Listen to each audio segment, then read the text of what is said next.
आज सुबह पंजाब के मुख्यमंत्री प्रकाश सिंह बादल ने सचखंड श्री हरि मंदिर में माथा टेककर पंजाब में शांति के लिए अरदास की। मीडिया से बात करते हुए उन्होंने कहा कि दिल्ली लाहौर बस सेवा बंद करना न करना केंद्र सरकार पर निर्भर है। पठानकोट हमले में ये उन्होंने कहा कि पाकिस्तान को आतंकवादियों के खिलाफ बड़े कदम उठाने की जरूरत है और केंद्र सरकार से भी आग्रह किया है कि बॉर्डर पर सुरक्षा और बढ़ाने की जरूरत है। ਇਹਦਾ ਇਫੈਕਟ ਪੈਂਦਾ ਕਾਫੀ ਸਾਡੇ, ਕਿਉਂਕਿ 2 ਦਫਾ ਹੋ ਚੁੱਕਿਆ ਹੈ। ਇਫੈਕਟ ਤਾਂ ਪੰਜਾਬ ਤੇ ਪੈਂਦਾ ਹੈ ਔਰ ਇਹਦਾ ਇਹੋ ਜਿਹਾ ਇੰਤਜ਼ਾਮ ਹੋਣੇ ਕਿ ਸਾਰੇ ਲੀਕੇਜ ਬੰਦ ਹੋਣੇ ਚਾਹੀਦੇ, ਛੋਟਾ ਜਿਹਾ ਲੀਕੇਜ ਵੀ ਨਹੀਂ ਹੋਣਾ ਚਾਹੀਦਾ। ਔਰ ਇਹ ਕਿਉਂਕਿ ਇਹ ਬਾਰਡਰ ਦਾ ਸਿਕਿਉਰਿਟੀ ਦਾ ਕੰਮ BSF ਕੋਲੇ ਹੈ, ਇਸ ਕਰਕੇ ਮੈਂ ਹੋਮ ਮਿਨਿਸਟਰ ਸਾਹਿਬ ਨੂੰ ਵੀ ਰਿਕੁਐਸਟ ਕੀਤੀ ਹੈ, ਇਹਨਾਂ ਸਾਰਿਆਂ ਨੂੰ ਵੀ ਰਿਕੁਐਸਟ ਕਰਦੇ ਹਾਂ ਕਿ ਇਹਨੂੰ ਹੋਰ ਟਾਈਟਨ ਕਰੋ ताकि कोई भी आदमी या कोई चीज उधर इधर ना आ सके। पंजाब के पठानकोट हाईवे से सटे गांव ढाकी सेधा के पेट्रोल पंप पर एक युवक की गोली मारकर हत्या कर दी। युवक का नाम उमेश है और वह भी पेट्रोल पंप पर काम करता था। घटना के बाद उमेश पेट्रोल पंप पर बने कैबिन में बैठा था, तभी रविंद्र नाम का एक व्यक्ति अंदर आया और उसने उमेश को गोली मार दी, जिससे उमेश की मौके पर ही मौत हो गई। हत्या करने के बाद हत्यारे ने शव को पेट्रोल पंप के पीछे सुनसान झाड़ियों में छुपाकर फरार हो गया। खास बात यह है कि पूरी घटना पेट्रोल पंप पर लगे CCTV कैमरे में कैद हो गई। दूसरी तरफ मदक के भाई अजम ने बताया, पहले तो पुलिस इसे हादसा मान रही थी, लेकिन CCTV फुटेज सामने आने के बाद कातिल की तलाश में जुट गई है।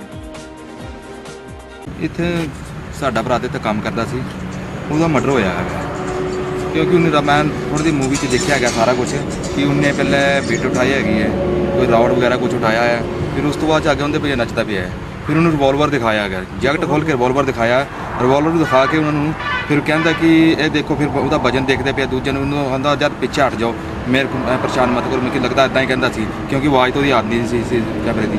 फिर उन्हें इदा किया तो उन्होंने बाद उन्हें सामने रिवॉल्वर खोलिया, पता नहीं की एकदम गोली मार जी कि नाल ना उन्हें कपड़े खोल के देखे तो वो गोली कितने लगी है। उन्हें 1 मिनट जल्दी एक ने दरवाज़ा खोलिया कि कोई जीवन कुमार मुंडा है, उन्हें दरवाज़ा खोलिया, दूजे ने चुक के पीछे झाड़ियाँ सुट देता।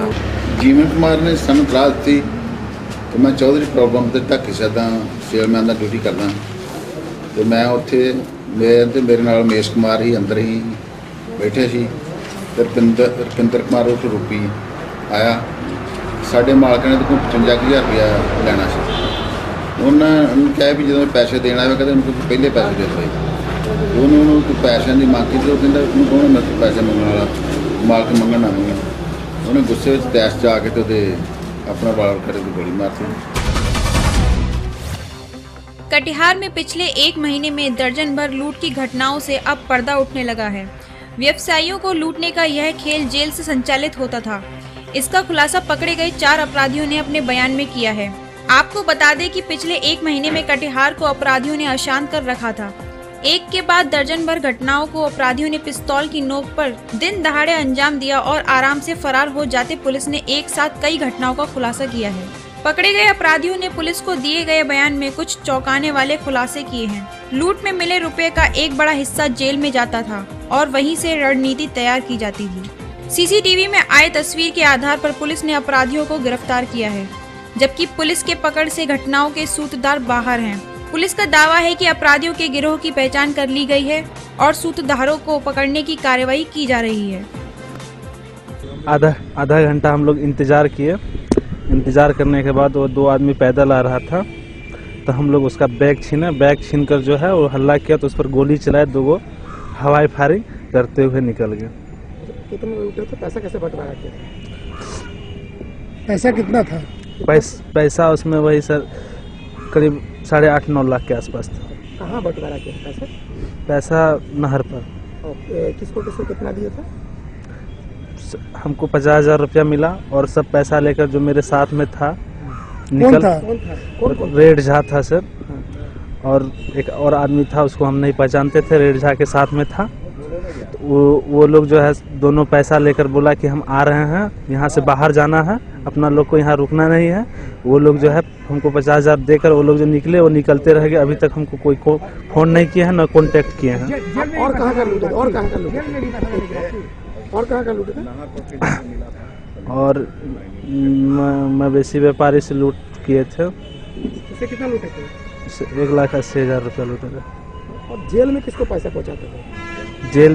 जेल से मतलब मेरा कोई लिंकअप नहीं था। जेल में हम पैसा नहीं पहुंचाते थे। यहाँ से जो 2-4 आदमी को जानते हैं वही लोग बता सकते हैं कि किसको पैसा पहुंचा। यादव है, वो लोग को फोन आता था जेल से। जेल से वो लोग का फोन आता था आपके पास? नहीं, वो लोग के पास आता था, वो लोग भी बाहर था। वो लोग कैसे चर्चा आप लोग से कैसे कांटेक्ट करते थे? मेरे कांटेक्ट में सिर्फ सुमित यादव था बस। वो कैसे आपसे क्या बोलता है, क्या लालच? चलो पैसा देंगे, ये वो। नहीं, ये वो नहीं, सही बात बता दे। पैसा मिलेगा, काम करोगे तो बराबर में। कितना पैसा मिलता था, क्या हिसाब से पैसा में कितना पैसा मिलता था? जो पैसा होता था बट के बराबर। उन्होंने अपने पूछताछ के क्रम में कई आपराधिक घटनाओं के बारे में बताया है और कई आपराधिक घटनाओं में संलिप्तता को स्वीकार भी किया है, जिसमें से सीमापुर में जो शराब व्यवसायी के साथ लूट हुई थी, मनसाही में जो 3,49,000 रुपया मवेशी व्यापारी से लूट हुआ था, इसके अलावा जो कटिहार जिला में मोबाइल दुकानदार से जो पैसा लूटा गया था 8 लाख रुपया, उन सब में कई घटनाओं में उन लोगों ने अपनी संलिप्तता को स्वीकार किया है और उस घटना का किस तरह से उन्होंने उस घटना को अंजाम दिया, इसका भी ब्यौरावार उन्होंने विवरण। फरीदकोट में आज नेशनल यूथ क्लब की तरफ से भी महात्मा गांधी स्कूल में विश्व बेटी दिवस मनाया गया, जिसमें पूरे जिले के अलग अलग स्कूलों की छात्राओं ने हिस्सा लिया।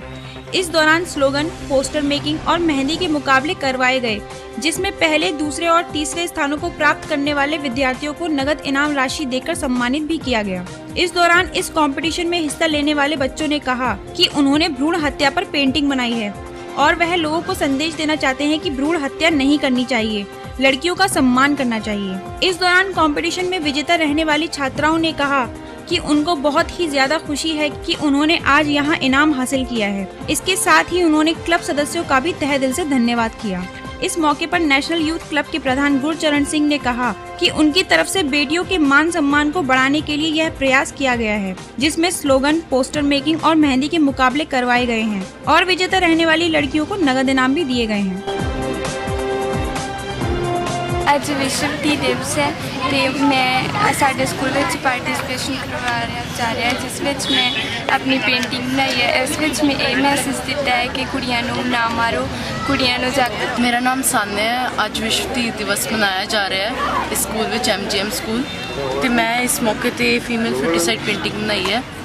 ਇਸ ਦਾ ਵਿਸ਼ਾ ਹੈ ਭਰੂਣ ਹੱਤਿਆ। ਇਸ ਵਿੱਚ ਮੈਂ ਵਿਖਾਇਆ ਗਿਆ ਹੈ ਕਿ ਇੱਕ ਬੱਚੀ ਨੂੰ जन्म तो पहला ही मार दिता जाता है। इस विच बुरे हथ विखाए हैं मैं, ये सारा पेंट विच ही हो जाता है।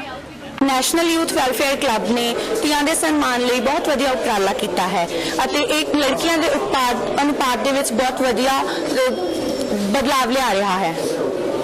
ਅੱਜ ਕੀ ਪ੍ਰੋਗਰਾਮ ਸੀ ਤੇ ਤੁਸੀਂ ਕੀ ਕੀਤਾ? ਅੱਜ ਨੈਸ਼ਨਲ ਯੂਥ ਵੈਲਫੇਅਰ ਕਲੱਬ ਦੁਆਰਾ ਆਯੋਜਿਤ ਕੀਤੇ ਗਏ ਮਹਿੰਦੀ ਮੁਕਾਬਲੇ ਸਨ, ਲੇਖ ਮੁਕਾਬਲੇ, ਸਲੋਗਨ ਅਤੇ ਪੇਂਟਿੰਗ ਮੁਕਾਬਲੇ ਸਨ ਅਤੇ ਮੈਂ ਲਿਖਣ ਦੇ ਮੁਕਾਬਲੇ ਵਿੱਚ ਪਹਿਲੀ ਪੋਜੀਸ਼ਨ ਹਾਸਲ ਕੀਤੀ ਹੈ।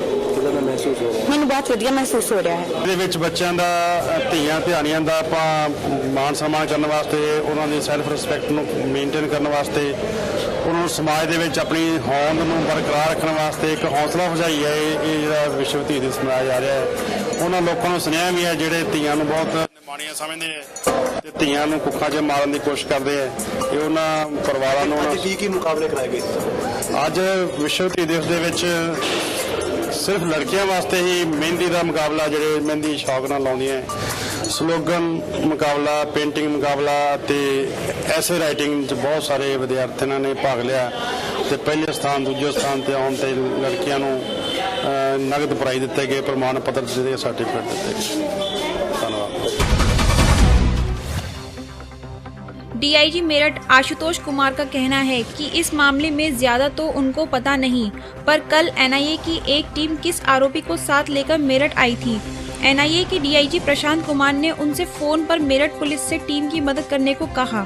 आरोपी ने जो कुछ बताया था उसकी जांच एनआईए की टीम को करनी थी। टीम 2 बजे से 3 बजे के बीच मेरठ पहुंची और शाम को वापस चली गई।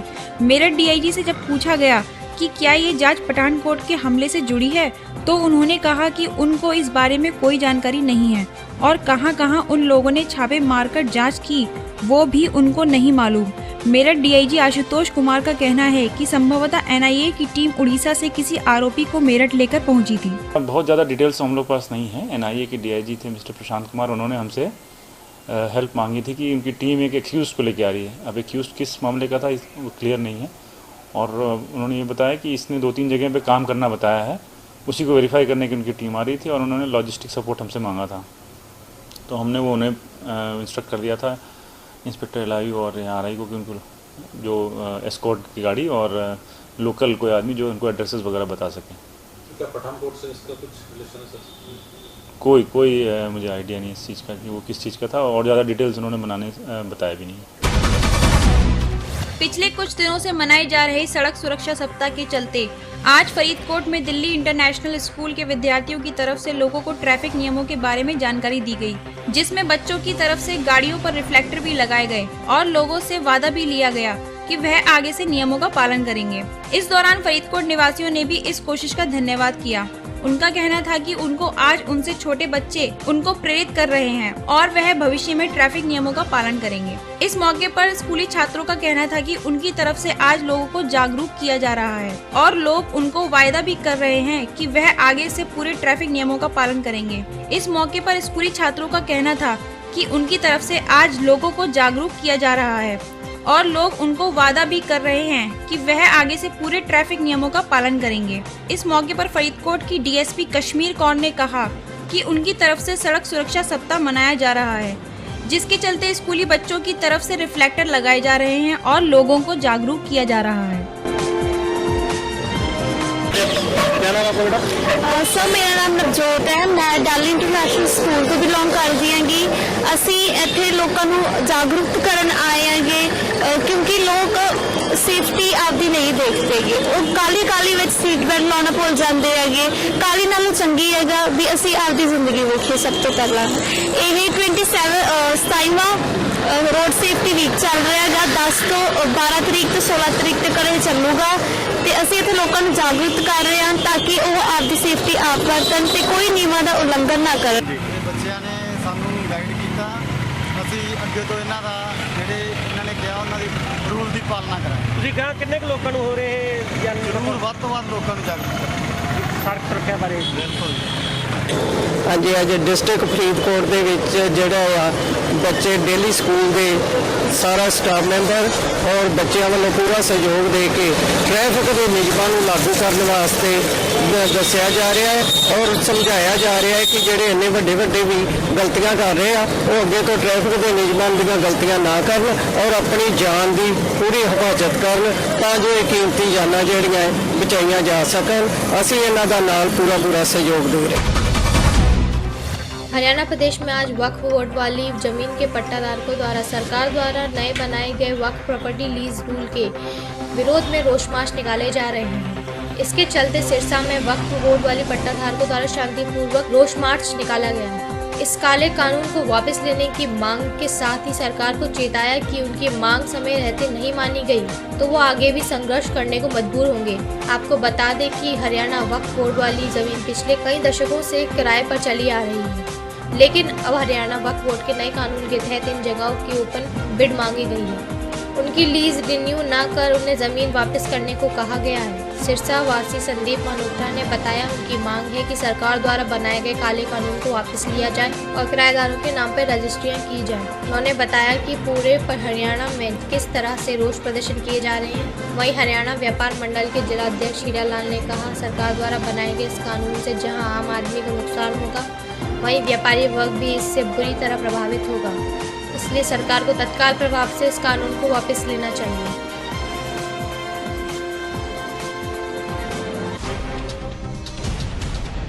ये जो आज हम सभी साथीगण किराएदार जो हैं, जो वक्फ बोर्ड के किराएदार हैं, पिछली सरकार ने कोई ऐसा मत पास कर दिया था जो कि इन वक्फ बोर्ड के किराएदारों के खिलाफ जाता था। तो आज इन भाइयों की ये डिमांड है कि उस जो मता पास किया गया था, कानून पास किया गया था, उसको ख़त्म किया जाए और जो वक्फ बोर्ड किराएदार बैठे हुए हैं उनके नाम इनकी रजिस्ट्री करवाई जाए। इनको वक्फ बोर्ड की तरफ से जिस तरह नोटिस मिले हैं या जो सरकार की तरफ से कानून बनाया गया है कि वक्फ बोर्ड की जितनी दुकानें हैं वो सारी सरकार के उधर वक्फ बोर्ड के आज खाली कराएंगे। तो हमारी वक्फ बोर्ड जितने भी आज हरियाणा की इनकी जो एसोसिएशन की तरफ से जो आज ये प्रदर्शन का जो ये रखी है, ये सबसे पहला मुहिम का सबसे पहला पड़ाव है जो हम ये करने जा रहे हैं।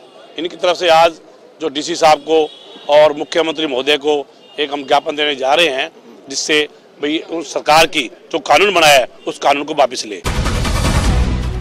उत्तर प्रदेश के जनपद हापुड़ में NH-24 पर कोहरे के कारण एक दर्जन गाड़ियां आपस में भिड़ गईं, जिनमें 2 एम्बुलेंस भी शामिल हैं, जिनमें मरीज दिल्ली जा रहे थे। 4 ट्रक आपस में इस प्रकार भिड़े कि हाईवे का रास्ता भी बंद हो गया। ट्रैफिक पुलिस कमी घायलों और मरीजों को अस्पताल भेजने में लगे हैं। हमारी गाड़ी तो खड़ी हुई थी, पीछे से वो दूसरी गाड़ी है स्विफ्ट की, वो बहुत स्पीड से आया और आगे वो खड़ा हुआ था, ट्रक खड़ा हुआ था, तो उसने जैसे ठोकी तो ये आगे से भी लगी और पीछे से वैन खड़ी थी आगे पीछे। आप किस चीज़ में थे, कहाँ जा रहे थे? दिल्ली जा रहे हैं, बंधु में अपनी माँ को लेकर। मरीज है इसमें? मरीज है एम्बुलेंस में। अच्छा, फिर पीछे से वैन खड़ी थी आगे, उसमें वैन में आगे टक्कर मार दी उसने। ना तेज लगा था, वो मना कर रहा था, उसमें तेज में चला, जल्दी आया फौरन। फिर उस एक्सीडेंट होने के बाद क्या हुआ? फिर ये एम्बुलेंस वाला भाग गया? एम्बुलेंस वाला भाग गया, एम्बुलेंस छोड़कर भाग गया, ड्राइवर भाग गया, एम्बुलेंस छोड़ गया। ये अभी 7 बजे कोहरा आया है, एक गाड़ी पहले से यहाँ पर खराब खड़ी हुई है और उसमें आने से ये 2 एम्बुलेंस से एक्सीडेंट हो गई हैं।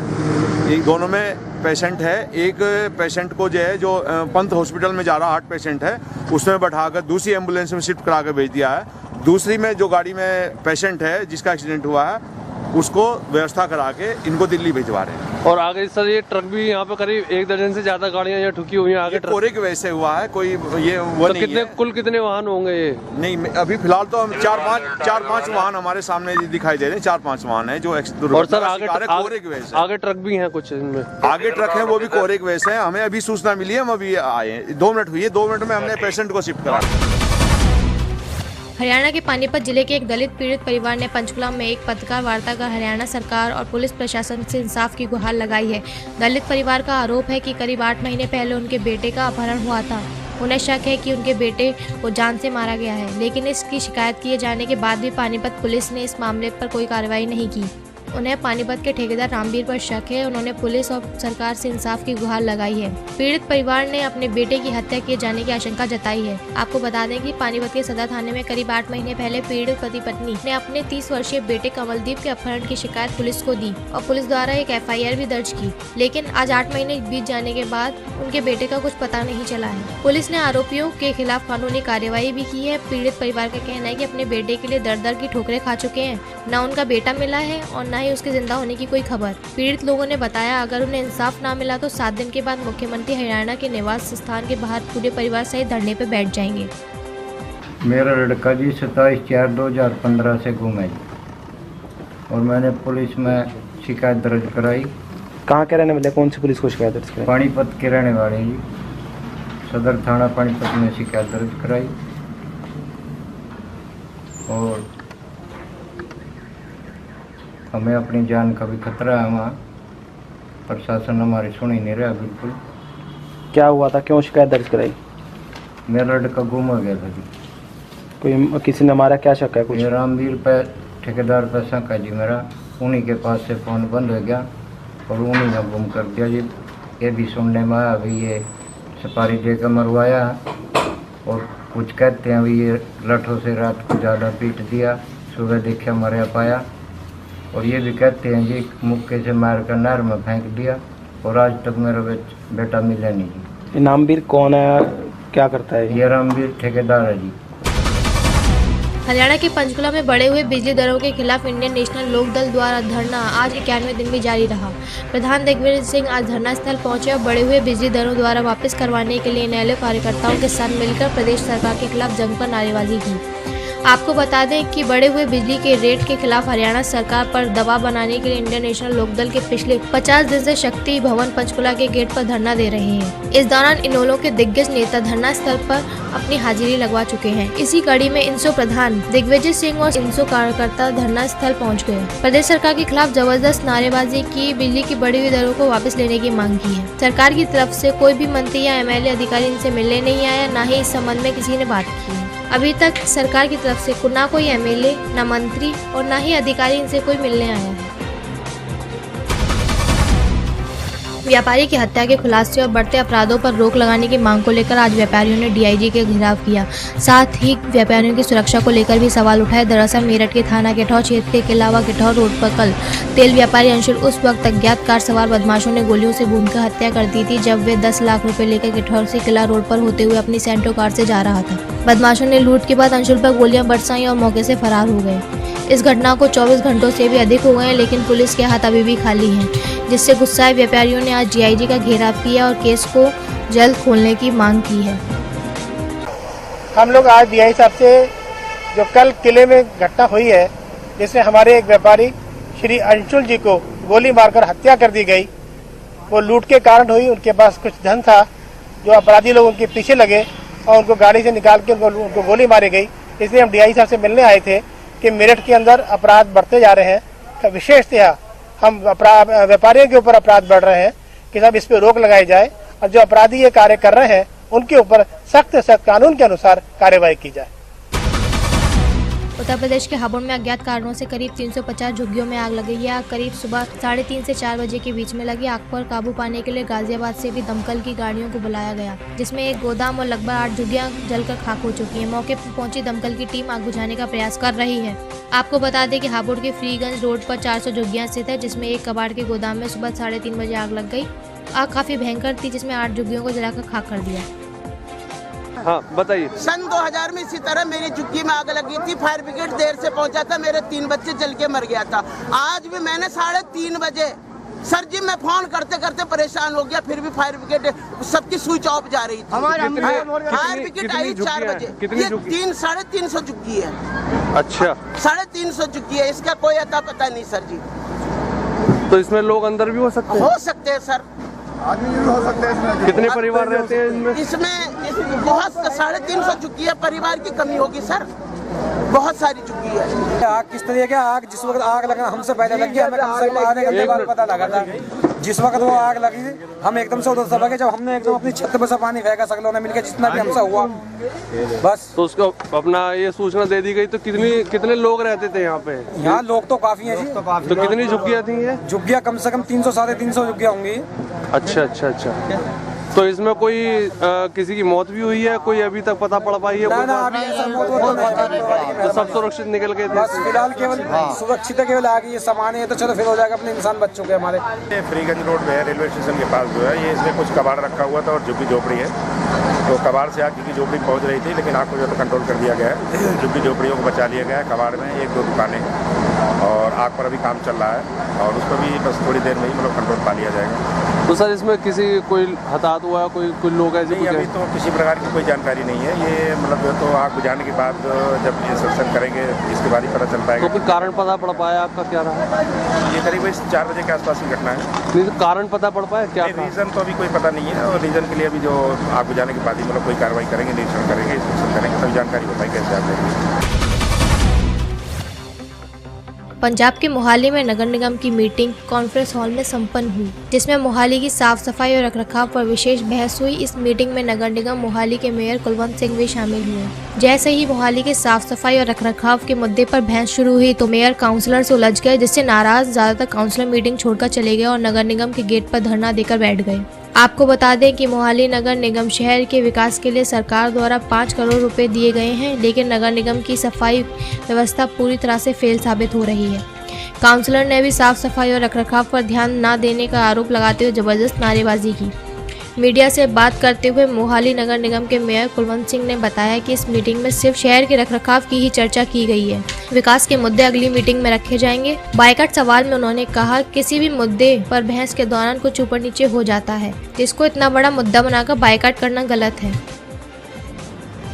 आज ਵਿਕਾਸ ਦੇ ਨਹੀਂ ਅੱਜ ਅੱਜ ਜਿਹੜੇ ਵੀ ਮਤੇ ਆਏ ਨੇ ਇਹ ਸਾਰਿਆਂ ਦੇ ਸਾਂਝੇ ਵਾਰਡ ਦੇ ਮੇਨਟੇਨੈਂਸ ਦੇ ਮਤੇ ਨੇ, ਰੱਖ ਰਖਾਵ ਦੇ ਮਤੇ ਆਏ ਨੇ ਤੇ ਜਿਹੜੇ ਵਿਕਾਸ ਦੇ ਮਤੇ ਨੇ ਉਹ ਬਕਾਇਦਾ ਤੌਰ ਤੇ ਅਗਲੀ ਮੀਟਿੰਗ ਦੇ ਵਿੱਚ ਸਾਰੇ ਮਿਊਨਿਸਪਲ ਕੌਂਸਲ ਦੀ ਸਲਾਹ ਲੈ ਕੇ ਬਕਾਇਦਾ ਤੌਰ ਤੇ ਪਾਏ ਜਾਣਗੇ। ਸਾਰੇ ਏਜੰਡੇ ਪਾਸ ਹੋਏ ਨੇ ਜਿੰਨੇ ਵੀ ਸਾਡੇ ਏਜੰਡਾ ਆਈਟਮ ਦੇ ਵਿੱਚ ਸੀ।